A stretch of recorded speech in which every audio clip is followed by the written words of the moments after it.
ኢና ሊላሂ ወኢና ኢለይሂ ራጂኡን። ኢና ሊላሂ ወደ ሁለት ገባው። ወይኔ እኔ ጓንታናሞ ይሄ ነው። ይሄ ቁጥር እኮ ከያዘ አይለቀኝም በአላህ። በርንሌ እነ ወልቭስ እነ ሻሼ እነ ሊቨርፑል ስንቱ ነበርነማውዝ ያላኩንን ወደ ሁለት በአንተ ዘመን ገባን። በአንተ ወደ ታችኛው ሊግ ውረድ አንተ ደንቆሮ። እቺን ቁጥር እኔ ነኝ ማቃት። እቺን ቁጥር እኔ ነኝ ማቃት። በቃ ቀረው። በእናት እስቲ ሰው አሁን እረፍት ልትወጣ ነው። ገልብጥልኝ። በቃ ጥሩ ነው። ብዙ ይገባብ ነበር። አሁን 30 ምናምን ደቂቃ ነው። እባክህን አቻ ለመውጣት ተጋጋጥ። ሲያጥፍቶ ጠፊ ሁን። አሁን ምን አባ ተስፋ ኖሮ ነው የምትቀናጠው? በቃ አይኑን በለው። በእናት ገባው። በቃ ገደል ገባው። ዊ አር ባክ ይላል። ወደ ቦታችን የተመለስ ነው። ቀድሜ ተናግሬያለሁ። ግን እኔ እንደ 1-0 የሚቀፍ ውጤት የለም። የሚቀፍ ለምድሮ ጎል ማናገበው በርንሌን ማሸነፋችን ግዴታ ነበረ። ለምድሮ ጎል ማናገበው አይኑ በጣም የሚያረካ። እኔ 90ኛው ደቂቃ ላይ እንደዚህ ኮርና ሲያገኙ መሬት ለመሬት መንበርከክ አለብኝ። ግዴ ተሳቀኩ እኮ አንተ። ስንት ኳስ እኮ ሚስ እንደሚያደርጉ 10 ኳስ ስታለ እኔ ሳቪኒዮ አትግባ። በቃ አንተ የሚሰጥ ኳስ አያውቅም፣ የሚመታ ኳስ አያውቅም። እኔ የሱ ሰውዬ ክፉ አታናገረኝ እባክህ። እኔ አሁን ሰላሜ ነው የምፈልገው። ወደ ቦታዬ አንደኛ። እንዴት ነው ደስ የሚለው! በጣም ነው የምትችሉት። እግዚአብሔር 1-0 አሸንፈናል። ጎል ድገሙ ብዬ ይኸው አሳቀው። ቶፕ ኦፍ ደ ሊግ ንጉሱ ወደ ቦታው ተመልሷል። ሚዜውም ወደ ቦታው ተመልሷል። ያራዳ ልጅ 3-4 ብናገባ በጣም ደስ ይለኝ ነበረ። ጎል ዲፍረንስ ምናምን ብለው ተስፋ ለሚያደርጉት እንጂ እኛ ከበላን የታወቀ ነው። ነጥብ አስፍተን ምናምን ነው አሳምነን የምንበለው። ኤኒዌይ ግን እንድናሸንፍበት የምፈልገው መንገድ ነው ያሸነፍነው። ገባህ? ለእኔ ያሳቀቀኛል እንጂ እንደዚህ አይነት ዊን ደስ ይለኛል። ለምን ለቋጣሪ እርር ያደርጋል። ገባህ አይደለ? እኛ እንደዚህ ነበር አርሰናል አንዳንዴ በማያሳምን ሁኔታ ሲያሸንፍ ቅጥል ስንል የነበረው። በተለይ አንድ ጎል ተስፋ ሰጥቷችሁ ካላገቡ በጣም ነው የሚያናደው። እረዳችኋለሁ ቋጣሪያንስ። ወልቭስ ግን አስደስቶኛል። ቶፕ ኦፍ ደ ሊግ ወደ ቦታሽ ቅዳሜ ትርፍ ጌም ትጫወታላችሁ ከኒውካስትል። ትርፍ ጌም ተጫወታችሁ ራሱ እንደምትቀበሉን እጠራጠራለሁ። ምንድን ነው የምትሉኝ አንዳንዶቻችሁ? ምንም እየገባኝ አይደለም ወላሂ። እንዴት ነው የአርሰናል ደጋፊ ተመሳሳይ ሆነን ማንግባባው?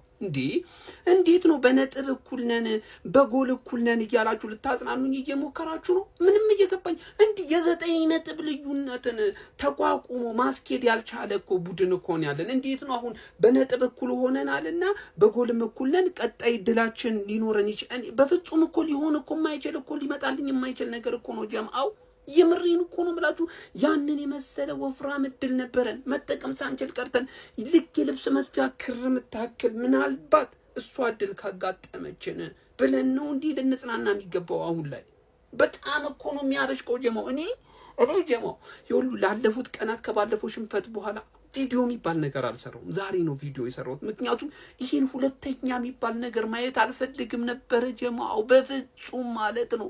ሲቲ ላለፉት አመታት ያሳየን ነገር አለ። በቃ ቢስት ነው፣ ሰይጣን ነው ጀማው። አንደኛ የሚባል ነገር እኮ በስተመጨረሻ ላይ ከያዘ ሲለቅን ያይቻው አላቅም ጀማው። ይሄንን ነገር ሁሉ እያዩ የአርሰናልን ደጋፊ ተስፋ አለ ምናምን ብዬ እኔ መጃጃልም አልፈልግም። ከሆነ በጣም ደስተኛ ነኝ። ከማንኛውም የአርሰናል ደጋፊ በላይ ጮቤ የምረግጠው በራቆቴ ከተማ ምዞረው እኔ ነኝ የምሆነው ጀማው።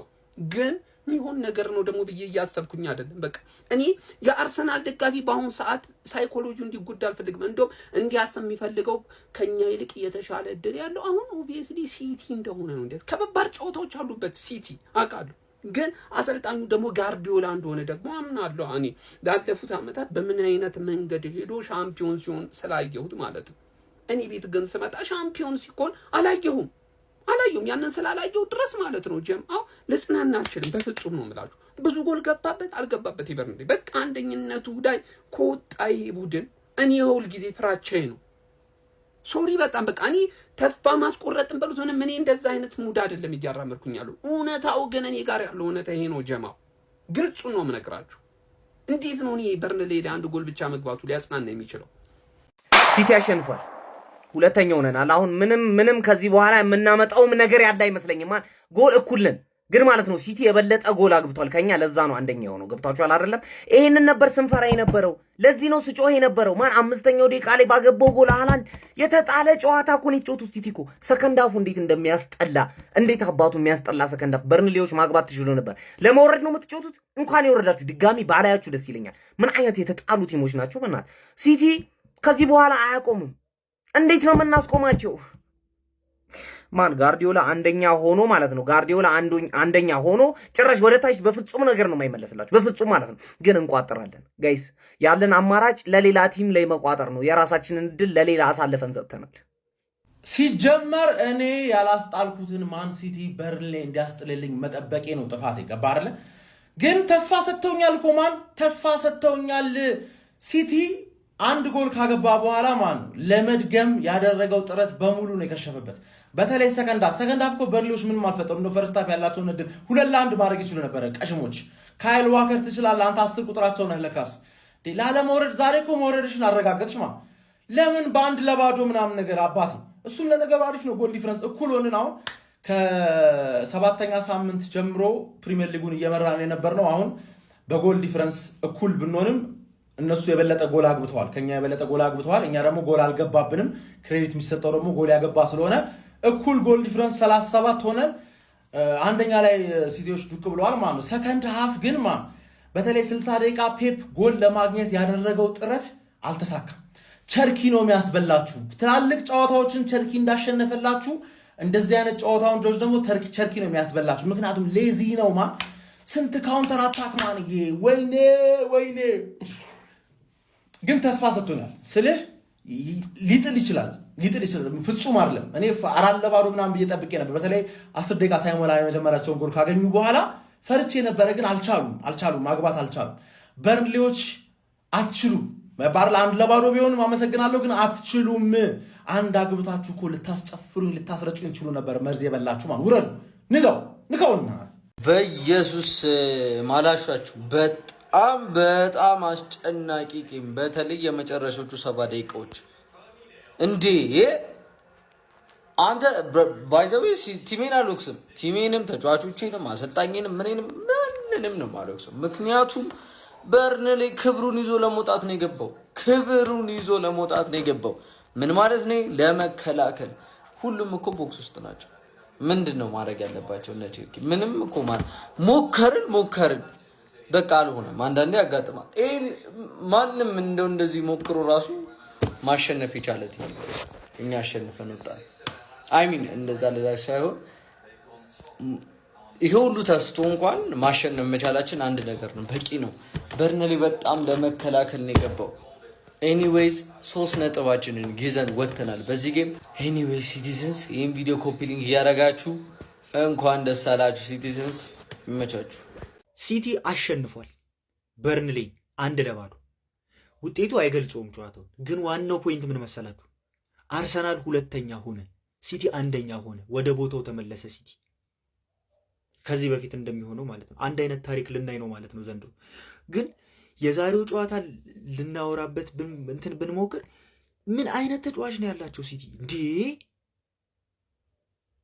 ሙሉ እኮ እንዲጂ ውርር አድርገው መተንፈሻ ሰጥተው አያልቅም እንደ ሰዓቱ እስክትል ረዘመባቸው 90 ደቂቃ ቀኑን ሙሉ ነው የሆነባቸው እንትኖች በርንሌዎች ሲያሳዝኑ ከምር ስንት ኳስ ነው የተሳቱ ይሄ ቸርኪ የሚባል ሰውዬ ቆይ ምንድነው ችግሩ ኧረ በፈጣሪ አይቀማም ጭራሽ ምንም ኳስ የምትቀመው ነገር የለም እሱ እንደፈለገ ነው የሚያደርግበት ምንም አቀመው ኳስ በጣም ነው የሚችለው የምር የሃዛርድ ተተኪ ይሆናል ብለው እኮ በሮማን አብራሞቪች ጊዜ እኮ ቼልሲ ያስፈርሙ ነበር እውነት እንዴት እንዳደነቅኳቸው እሱ ልጅ ባየሁት ቁጥር ሁሌ እነሱ ነው ማደንቃቸው ምን አይነት ተሰጦ ያለው ምን አይነት አቅም ያለው ልጅ ነው ግን በኢየሱስ ክርስቶስ ምንም አይቀማም ከዛ ጭራሽ ፔናልቲ ቦክስ ውስጥ ገብቶ ያስባሉ የሲቲ ተጫዋቾች እንዴት እንደማይቀሙ ያላቅም ምን አይነት ቦታ እንደሚያገኙ ያላቅም ዶክ የሚባል ሰውዬ በላይ በኩል እንዴት እንደሚሮጥ በዚህ በኩል አራኒ እውነት ሲቲ በጣም የሚያስፈራት ነው የሚገርም አቋም ላይ ነው ያሉት የምር በጣም ትልቅ ፈተና ነው ለአርሰናል የሚሆን ከዚህ በኋላ ሲቲ ይሸነፋል ብዬ ማሰብ እስኪያቀተኝ ድረስ ነው የዛሬው ጨዋታ ነው ያየሁት በጣም የሚያስፈሩ ሲቲዎች ናቸው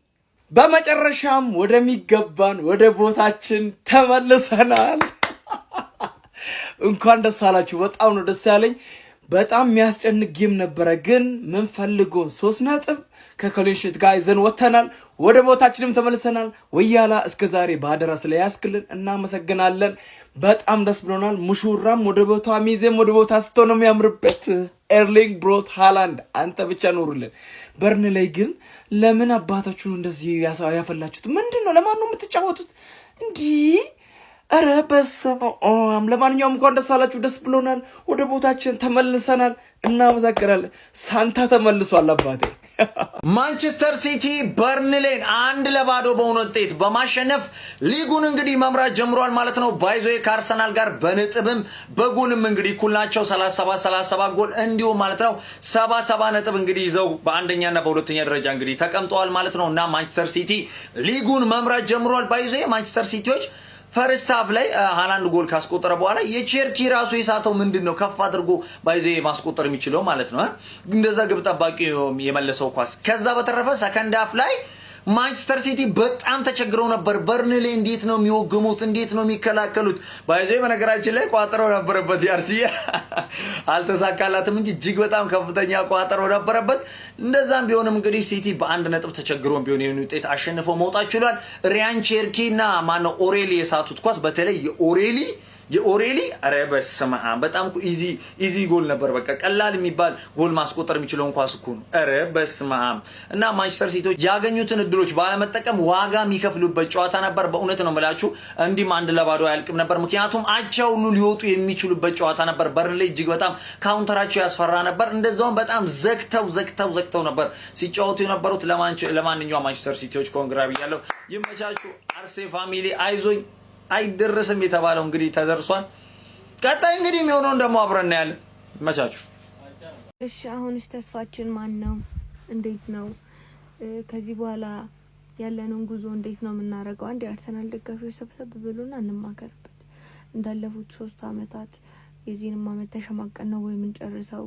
ሚዜ ልንባል ነው ወይ? ላስቲር እንደዛ ሲቀልዱብን የሊቨርፑል ደጋፊዎች አርቴታን ሞቲቬሽን ያደርጋል ችግር የለውም ብለን እንደዛ ለንደን ላይ ሲጨፈር ቶተናም ዋንጫ በልቶ ችግር የለውም ስንል ነው። አሁንስ ምንድነው መፍትሄው?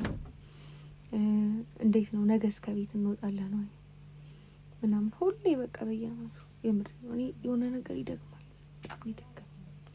ልተው አልችልም። እንደው ደስ የሚል ስቃይ ሰው የሚለው በፍቅር ነው። እኛ በአርሰናል ችግር የለውም። አርሰናል ከሴት ፍቅርም ከምንም ፍቅርም ይበልጣል። ግን ይደግማል፣ እግዚአብሔርን ይደግማል። እንቻስቲ ጣሪያ ቃል ሁለተኛ ሆነናል። በዚህ አመት ሁለተኛ ከጨረስን ግን ምንም አላመጣም። ይከፋኛል እንጂ ምንም አላረግም። በቃ አርሰናልን አልተውም። ግን በቃ ደህና ደሩ። ማንቸስተር ሲቲ አሸንፏል። ከዛሬው ጨዋታ ማንቸስተር ሲቲ ምንድነው ትልቁ ነገር 1-0 ውጤቷን አስጠብቀው መውጣታቸው ነው። ምናልባት የሚያቀሸም አጥቂ ፍሌሚንግ የሚባለው እነዛን ሁለት ኳሶች በስትኖሩ ጨዋታው 2-1 የሚጠናቀቅበት እድል ነበረ። በዛው ልክ ግን ማንቸስተር ሲቲዎችን ብዙ ኳሶችን አባክነዋል። ሲጀመር ማንቸስተር ሲቲ ያለ ሮድሪ ምንም ነው መሀሉ። ያንን ነገር እነ ኒኮ መሸፈን አልቻሉም። በጣም ሲቸገሩ ነበር መሀል ላይ። ያም ሆኖ ግን ምንድነው ዋናው ቁም ነገሩ አሁንም ቢሆን ክለባችን አርሰናል በጣም ትልቅ ተስፋ አለው። የቀሩት ጨዋታዎች ላይ ጎል እያስቆጠረ የሚሄድ ከሆነ በተነጻጻሪ ካየነው የማንቸስተር ሲቲ ጨዋታዎች ከበድ ያሉ ናቸው። ከዚህም በኋላ እንግዲህ ሮድሪ እስከሚመለስ ይጠበቃል ማለት ነው። ይመሳሱ መድፈኞች ሲቲ በርንሌይን አሸንፎ አንደኛ ደረጃ ላይ ተቀምጧል። ይህም ከብዙ ወራት በኋላ ነው። ግን የአርሰናል ደጋፊ አንድ ጭው ያምጥተዋል። እናንተ እንዲየተለጠለጣችሁ እኛ ላይ እንዴት ሙሉ ለመያዝ በቃችሁ የሚል ነገር። አባቴ እኛ ስንሸነፍ እናንተ የምትምሩን አትመስሉም። እንደዚህ ሲጀመር ማለት ነው። እኔ ሻምፒዮንሺፕ ራሱ ሆኜ አርሰናል ላይ ከመቋጠር ወደኋላ አልልም። ምክንያቱም የደጋፊው ምላስ ስለማውቀው በቃ አርሰናል አሸነፈ ማለት በማግስቱ ስራ ቦታ፣ ትምህርት ቤት እንዴት እንደምንሰቃይ እኮ እኛ ነን የምናውቀው። ይህን ደግሞ ብዙ ሰው ከኔ ጋር ይስማማበታል ብዬ እማምነው ሀሳብ ነው። ስለዚህ አድቡና ተቀመጡ። የዛኔ 9 ነጥብ ስትመሩ 7 ነጥብ ኖሮ አንድ ጨዋታ ምናምን ብቻ የዛኔ በቃ በሰፊ ስትመሩ እንዴት አድርጓችሁ እንደነበር ታስታውሳላችሁ። ከምንም በላይ ግን አንድ ጥያቄ አለ ለአርሰናል ደጋፊዎች። የሰርግ ዘፈኑ ከምን ደረሰ? ይመቻችሁ። ለማንኛውም ተንደርድሮ ገባ ያራዳ ልጆች። አሁን ቁጭ አለ ላይ ማለት ነው። አሁን ችግር ሊፈጠር ነው በቃ። ይህም ቦታ ጋርዲዮላና ሰራዊቱ ሲወዱት ነው የምላችሁ ያራዳ ልጆች። በርን ላይ ወረደ። አረ እንደውም ከኩርኩም ጋር ምናምን አብረው ቢሸኙት በጣም ይሄ ድሮ መውረድ የነበረበት ክለብ ነው ያራዳ ልጆች ማለት ነው። ምንም ለመጫወትም የማይመቹ ናቸው እነዚህ። ሲቲም ይሄዳል ይስታል። የነዚህ ቶ የሲቲ ይሄዳሉ። ጋርዲዮላ አበደ። ቸርኪ ላይ 4 ተጫዋች ብቻህን ምን ታረጋለህ? ኳሱን አጫውታቸው አይሰማም። ይሄ ሰፈር ጨዋታ አስመሰሉት። ሲቲዎች ያራዳ ልጆች ይይዛሉ። እንደ ቀልድ ነው የሚታለፉት። በርንሌዎች ችግር የለባቸው። በረኛው መከሮን አስበሉት ያራዳ ልጆች። ምን አለ ሃላንድ ይስተዋል። ማን አይስትም? ራሱ ጋርዲዮላ ገብቶ ሁሉ ሊሞክር ነበር ያራዳ ልጆች። ምን አለፋችሁ በባሌም በቦሌም ግን 3 ነጥቧን ይዟት ወጥቷል። አብሶ 4 ደቂቃ ተጨምሮ 94ኛው ላይ በርንሌዎች ኮርና ሲያገኙ የጋርዲዮላ ፊት ያራዳ ልጅ ያን ፊት እኔ ሲርበኝ ብቻ ነው ማቀው። ከዛ ውጪ ቶ ያራዳ ልጆች ምን አለፋችሁ በዚህ በዛ አሁን ሲቲ ቦታው ላይ ቁጭ አለ መጣ። በቃ እዚህ አካባቢ ላይ ይኮረኩራል። እንደዚህ ችግር የለም። ሲቲ ጋር አሳይቶ እንደዚህ አይልም። አሁን ነገር እየተባባሰ እየከረረ መጣ። በቃ ያራዳ ልጅ አልደበረኝም ሚንስ ማለት ነው። እንዴት መሰላችሁ? እግዚአብሔር እኔ ኤክስፔክት አድርጌው ከነበረው በተሻለ መንገድ ነው በርንሌዎች የተጫወቱት። እድሎችን መጠቀም አልቻሉም። ኦፍ ኮርስ እኔ ሲጀመር እንደዚህም አይደለም ኤክስፔክት አድርጌ ነበረው። ሲቲ በሰፊ የጎል ልዩነት ያሸንፋል ብዬ ነበር። ብዙ ጎል እንዳያስቆጥር ነበር ስቋጥር የነበረው። ዳት ሴት በቃ ተሳክቶልኛል። ለመሰላችሁ ሲቲ 6 ጨዋታዎች ነበር የሚቀረው ከዚህ ጨዋታ በፊት፣ እኛ ደግሞ 5 ጨዋታ። ሶ አንድ ጌም እንደ አድቫንቴጅ መውሰድ ይችላል። ጎል ማስቆጠር ካለበትም ያ ቃል ኦልሬዲ ማለት ነው የጎል ዲፈረንሱ ምን ያህል ማተር እንደሚያደርግ። ሶ ሲቲ በዚህ ጨዋታ ላይ ማለት ነው የተሻሉ የጎል ልዩነቱ ሞር የሚያስፋበት ቻንስ ይኖራል ብዬ ነበርና ያ ደግሞ አልሆነም። ስቲዳውን ነጥባችንም ጎል ኤቭሪቲንግ እኩል ነው። ሶ ከዚህ በኋላ እኩል 5-5 ጌም አለን። የተሻለው ቡድን እንግዲህ ዋንጫውን ማሸነፍ ይችላል። ሁሉንም አሸንፎ የተሻለ ጎል ያስቆጠረ ቡድን ዋንጫውን ማሸነፍ ይችላል ማለት ነው። ሶ እቺን ቀሪ አንድ ጌም እንደ አድቫንቴጅ እንዳይጠቀም በጣም ደስ ብሎኛል። ከዛ ውጭ በርንሌዎች አሪፍ ነው። የበርንሌውን በረኛ ባይዘወይ አለማድነቅ አልችልም። ኤቭሪቲንግ ኮንፊደንሱ በቃ ኤቭሪ ሞመንት ላይ በጣም ፐርፌክት ነበረ። ከዚህ በላይ ጎሎች ስላልተቆጠሩበት ራሱ እንዳልኳችሁ ደስ ብሎኛል። ከዛ ባለፈ ደግሞ ሌላ ማንሳት እንፈልገው ፔፕና አርቴታ አርሰናልና ሲቲ ብዬ መለየት አልፈልግም፣ ግን ፔፕና አርቴታ ልዩነታቸው እዚህ ጋር ምንድነው? አርቴታ ቢሆን 1-0 እየመራ ልክ ከ70 እና ከ80 በኋላ እቺን ጎል ተከላክዬ አስጠብቂ ልውጣ ምናምን አይነት ነበር ሜንታሊቲ እንትን የሚለው ማለት ነው። ፔፕ ግን ኦፍ ኮርስ ጎል ይፈልጋል በዚህ ጨዋታ ላይ። ሜቢ አርቴታም ሊያደርገው ይችላል። ጎሉ ማተር ስለሚያደርግ ሞር ጎል አስቆጥሬ ልውጣ ምናምን ሊል ይችላል፣ አላውቅም። ብቻ ግን አርቴታን ተከላክዬ ነጥቡን ይዤም ልውጣ ብሎ ሌሎች ጎሎች ሊያስተናግድ ይችል ነበር፣ አላውቅም። ፔፕ ግን እርግጠኛ ነኝ ተጫዋቾቹን አያስቀምጣችሁ በጣም ነቅሩ ነበርና ለምን ሌሎች ተጨማሪ ጎሎችን አላስቆጠራችሁም ብሎ የሚያስቀምጣችሁ አይመስለኝም። ኤኒዌይስ ማለት ነው ያው ነጥብ ያስጥላል ብዬ ከበፊትም ኤክስፔክት አላደረኩም። ጨዋታውን ሳይው ምናምን የሆነ ነገር ነበረ። ግን ያው በርንሌ 18ኛ ነው 19ኛ ደረጃ ያለ ቲም ነው። ከዚህ ቲም የሆነ ነገር ያስጥላል ብላችሁ ኤክስፔክት ማድረጉ ተገቢ ነገር አይደለም። ሲቲዎች ያው ይገባቸዋል፣ ኦብቪየስሊ አሸንፏል። ውጤቱን ይዞ መውጣትም ትልቅ ነገር ነው። እንዳልኳችሁ ነው 5 ጌሞች አሉ እጃችን ላይ፣ እነሱ እጅ ላይም እኛ እጅ ላይም 5 ጌሞች አሉ። እንግዲህ በዚህ ሁሉንም አሸንፎ የተሻለ ጎል ያስቆጠረ ቡድን ዋንጫውን ማሸነፍ ይችላል። ያው እንግዲህ ባለን ቻንስ መጽናናትን ያለብን። ይመሻሹ። ኮፒ ሊንክ ሪፖስት ማድረግ እንዳይረሳ። ማንቸስተር ሲቲ እንግዲህ የዛሬውን ጨዋታ 1-0 በማሸነፍ አንደኛ ደረጃ ላይ መቀመጥ ችሏል። ክለባችን ጋር በነጥብም በጎልም እኩል ናቸው። ነገር ግን በዚህኛው ውድድር ዓመት ማንቸስተር ሲቲዎች 66 ጎል ማስቆጠር ችሏል። ክለባችን ደግሞ 63 ጎል ነው ማስቆጠር የቻለው። ስለዚህ ማንቸስተር ሲቲዎች ተጨማሪ 3 ጎል ማስቆጠራቸውን ተከትለው አንደኛ ደረጃ ላይ መቀመጥ ችለዋል። እውነት ለመናገር ማንቸስተር ሲቲ ከቀራቸው ጨዋታዎች መካከል በዛሬው ጨዋታ ላይ በጣም ብዙ ጎል ያስቆጥራል ብዬ አስቤ ነበር። መጀመሪያ አጋማሽ በተሻለ፣ ሁለተኛ አጋማሽ ላይ ማንቸስተር ሲቲዎች የተሻለ የግብ ዕድል ፈጥረው ነበር፣ ነገር ግን መጠቀም አልቻሉም። መጀመሪያ አጋማሽ ላይ በርንሌዎች በጣም ብዙ ድሎችን ሲፈጥሩ እየተመለከትን ነበር፣ ነገር ግን መጠቀም አልቻሉም። ከዚህ በኋላ እንግዲህ ክለባችን ያለበትን ጨዋታ በሙሉ የቻለውን ያህል ግብ እያስቆጠረ ማሸነፍ መቻል አለበት። አጠቃላይ ማንቸስተር ሲቲ አንደኛ ደረጃን መያዝ ችሏል። ክለባችን እንግዲህ ቅዳሜ የሚያደርገውን ጨዋታ ማሸነፍ ከቻለ አንደኛ ደረጃ ላይ ተመልሶ መቀመጥ ይችላል። እናንተስ ጨዋታው እንዴት ያገኛችሁት? ሀሳባችሁን ኮሜንት ሴክሽን ላይ ያስቀምጡልኝ። የፔፕ ጋርዲዮላ ማንቸስተር ሲቲ የፕሪሚየር ሊጉ መሪ ከረጅም ጊዜያቶች በኋላ መሆን ችሏል። በርንሌን ከሜዳ ውጪ በመጓዝ በ33ኛ ሳምንት ቀሪ የፕሪሚየር ሊግ ጨዋታው የገጠመው የፔፕ ጋርዲዮላ ማንቸስተር ሲቲ በኤርሊንግ ብራውት ሃላንድ አማካኝነት 5ኛው ደቂቃ ላይ በጨዋታው ጅማሩ ላይ በጣም በግሩም ትራንዚሽን ባስቆጠረው ጎል ነው ጨዋታውን 1-0 ጠባብ ውጤት ማሸነፍ የቻለው። በዚህም ከመድፈኞቹ አርሰናሎች ጋር በ70 ነጥብ እኩል በመሆን ብዙ ጎሎችን በማስቆጠር አንደኛ ደረጃነቱን ተረክቧል ማለት ነው። ስለዚህ ከዚህ በኋላ በቀሪ የፕሪሚየር ሊግ ጨዋታዎች በጎል ልዩነት ወይም ደግሞ ቡድኖቹ በሚያሸንፉት ጨዋታ መጠን እንግዲህ የዋንጫው አሸናፊ የሚወሰን ይሆናል ማለት ነው። ሁለቱም ቡድኖች አርሰናልም ሆነ ማንቸስተር ሲቲ የራሳቸውን የማሸነፍ እድል በራሳቸው የሚወስኑ ይሆናል ማለት ነው። በርንሌይም ከዚህ ሽንፈት በኋላ ከፕሪሚየር ሊጉ በ20 ነጥብ 19ኛ ደረጃ ላይ በመሆን ከወልቭስ በመቀጠል መውረድ ያረጋገጠ ቡድን መሆን ችሏል። ለማንኛውም የፔፕ ጋርዲዮላ ማንቸስተር ሲቲ በዚህ ጨዋታ ላይ ስለ ፐርፎርማንሱ ካነሳን በጣም ጥሩ ፐርፎርማንስ ነበራቸው። በርከት ያሉ የጎል አጋጣሚዎችን ፈጥረው ነበር፣ አልጠቀሙባቸውም እንጂ ማለት ነው። ከአንድ ጎል በላይ ማስቆጠር ነበረባቸው በእኔ እምነት፣ ግን ብዙ የጎል አጋጣሚዎችን አምክኖ ነበረ። በርንሌይ ያን ያህል ጨዋታው ላይ ተፎካክሯል ብሎ ለመናገር ራሱ በጣም አዳጋች ነው። ሙሉ የጨዋታ ክፍለ ጊዜው ሲቲ ነበር ዶሚኔት አድርጎት የነበረው። ለማንኛውም እናንተ ስለዚህ ጨዋታ ምን ትላላችሁ? ሀሳባችሁን አጋሩኝ። የፕላስ ምልክቱ መጫ እንዳትረሱ ሰዎች። አርሰናል ተመልሶ ሁለተኛ ሆኗል። በቃ በጣም እውነት እኔ በርንሌይ ማለት ነው ለመውረድ እየተጫወተ ስለነበረ የሆነ ነገር ያሳያል ብዬ አስቤ ነበር። በርንሌይ ወርዷል። ለማንኛውም ከሱ ዜና ልንገራችሁ። ሁለተኛው ፕሪሚየር ሊግ የሚወርደው ቡድን ታውቋል። አንደኛው ወልቭስ ነበር፣ ሁለተኛው በርንሌይ ሆኗል። አሁን እንግዲህ ዌስትሃም፣ ቶተንሃም አለ ከሱ በታች ኖቲንጋም፣ እነዚህ ናቸው የሚጫወቱት። ብቻ አርሰናል ሁለተኛ ሆኗል። ነጥብ እኩል ናቸው ከሲቲ ጋር። በሲቲ በርንሌይን 1-0 አሸንፎታል። ሃላንድ አግብቶ ገና በመጀመሪያዎቹ ደቂቃዎች ላይ 77 ነጥብ አላቸው። የጎል ልዩነታቸውም 37 እኩል ነው። ነገር ግን እርስ በርስ በተገናኘ የሚባለው ጋር ሲመጣ ሲቲ አንደኛውን አቻ ወጥቷል፣ አንደኛውን አሸንፎታል። ስለዚህ ሲቲ ሄዷል። በርንሌይ በጣም ብሳቱ በተለይ ፈርስት ሃፍ ማለት ነው ተጠሩ ተጫወቱ ጀመር እንትን የሚሉ ይመስል ነበር። ብቻ ተረጋግቼ ለማለት ብቻ አርሰናል ሁለተኛ ሆኗል። ጥሩ ነው። አርሰናል እንግዲህ ከዚህ በኋላ ተስፋ ይኖራል አይኖረው የሚለውን ነገር አብረን የምናየው ይሆናል። ለማንኛውም ሲቲ አንደኛ ነው። የሚቀሩት ጨዋታዎች 5 ናቸው። ከ5ቱ ጨዋታዎች እንግዲህ አብረን ማየት ነው። ገብተናል በድል ተመልሰናል ይላል አባቴ። ገነርስ ከፋችሁ እንዴ? እንድችም ብሎ እንዳይከፋችሁ።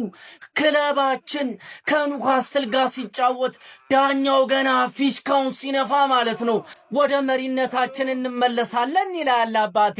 እሱን የምትመለስበትን መንገድ ታየዋለህ ነው ምድ በቃ የዋንጫ ቡድን ይቸገራል ስትሉን አልነበር እንዴ እናንተ? በቃ ተቸግሮ 1-0 አሸነፈ።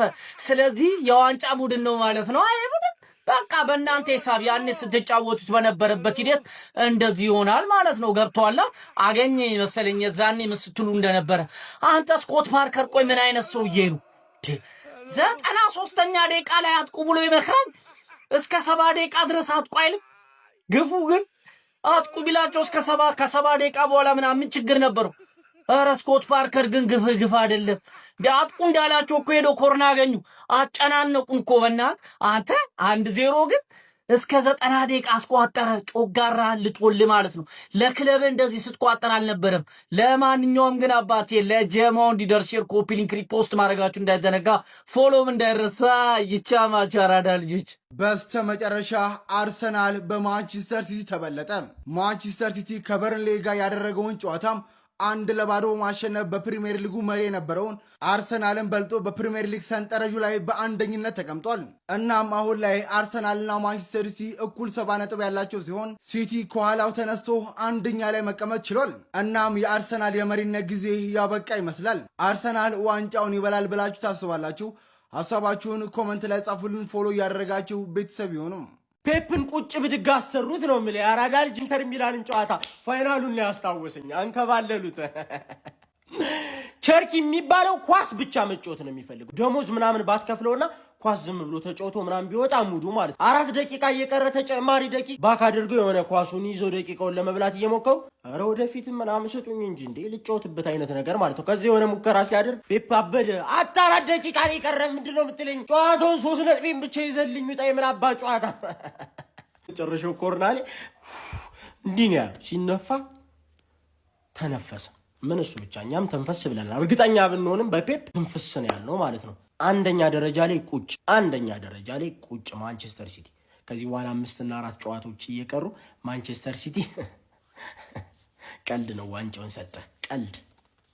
ማንቸስተር ሲቲ ከረጅም ወራት በኋላ እንደለመደው ከአርሰናል የፕሪሚየር ሊጉን መሪነት ተረክበዋል። ዛሬ እንግዲህ በርንሌን ያው በእርግጥ በሰፊ የግብ ልዩነት ያሸንፋሉ ተብሎ ተጠብቆ ነበር። ነገር ግን በሃላንድ የ5ኛ ደቂቃ ግብ ብቻ 1-0 እንግዲህ በርንሌን ማንቸስተር ሲቲዎች በማሸነፍ የፕሪሚየር ሊጉ መሪ መሆን ችለዋል ማለት ነው። በነገራችን ላይ በአሁኑ ሰዓት ሁለቱም ቡድኖች በእኩል 77 ነጥብ እንደዚሁም ደግሞ በእኩል 37 ግቦች ላይ ይገኛሉ። ማንቸስተር ሲቲ ግን ያው በደርሶ መልስ ውጤት የበላይ ስለሆነ የፕሪሚየር ሊጉ መሪ ሆኗል ማለት ነው። በዛሬው ጨዋታ አሰልጣኝ ፔፕ ጋርዲዮላ በጣም ሲበሳጩ አሳይተዋል። ምክንያቱም ማንቸስተር ሲቲዎች እንግዲህ ወደ 27 የሚጠጉ ሙከራዎችን አድርገው አንድ ግብ ብቻ ማስቆጠራቸው ፔፕ ጋርዲዮላ እንዲበሳጩ አድርጓቸዋል። ምክንያቱም ፕሪሚየር ሊጉ ምናልባትም ሁሉም በአሸናፊነት ሁለቱ ቡድኖች የሚቀጥሉ ከሆነ በጎል ሊለይ ስለሚችል በየጨዋታው በርካታ ግቦችን ማስቆጠር ያስፈልጋል። በተለይ ደግሞ እንደ በርንሌ ያሉ ወራጅ ቀጠና ላይ የሚገኙ ቡድኖች ሲመጡላችሁ ግቦችን ማስቆጠር አለባችሁ። ለዛ ነው ዛሬ ፔፕ ጋርዲዮላ በከፍተኛ ሁኔታ ተበሳጭተው የታዩት። ቢሆንም እንግዲህ ዛሬ ማንቸስተር ሲቲ ድል ማድረጉን ተከትሎ ከ200 ቀናት በላይ እንግዲህ ፕሪሚየር ሊጉን ሲመራ የነበረው አርሰናል በስተመጨረሻ መሪነቱን ለውሃ ሰማዮቹ አስረክቧል። ቅዳሜ ከኒውካስትል ጋር እስኪጫወት ድረስ ማለት ነው። ገነርስ ከፋችሁ እንዴ? እንድች ብላችሁ እንዳይከፋችሁ። አትረፍ ያለው ፍሬ ለበርንሌ ቋጥራል ነው። ለምን ይከፋችኋል? ሁለተኛ እኮ አያስከፋም ገነርስ። ሁለተኛ እኛውን ቲክቶክ ላይ መተን 4 ዋንጫ ይበላል አርሰናል ምናምን ስንል ለእናንተ ሞራል ነው እንጂ ሁለተኛ እኮ ለእኛ ብርቃችን ነው ገነርስ። እኛ እኮ ነሆለል የትንሽ ቲም ደጋፊዎች ነን። እንደው ለዋሸናችሁ ይቅርታ እንጂ እንደው ሁለተኛስ እንዴ አርቴታ አውት ስትሉ ለምን የምንናደድ ይመስላችኋል? ሁለተኛነትስ ማን ይሰጠናል? ሚዜን በተከታታይ 3 እና 4 ዓመት ሚዜ መሆን ለእኛ እኮ ብርቃችን ነው ገነርስ። አንዳንዴ ሲያበሳጨን መርዝ ብላ ብንለው ደደብ ብለን ብንሰድበው ተበሳጭተን እንጂ ሚዜነቷን እንኳን በጣም ነው ምንፈልጋት ገነርስ። እንደዚህ ብሎ እንዳይከፋችሁ ገነርስ። እኛ ሲጀምር ምን አጨማለቀን? ዋንጫ ምና ሁለተኛውንስ ማናየበት ገነርስ። ቶፕ ኦፍ ዘ ሊግ ቃል ገብቼላችሁ ነበር። ቶፕ ኦፍ ዘ ሊግን አሳክቻለሁ። ፎር ዘ ፈርስት ታይም ከማች ዴይ ዋን በኋላ ቶፕ ኦፍ ዘ ሊግን አሳክቻለሁ። በጨዋታው ደስተኛ ነበርኩ ወይ? አልነበርኩም።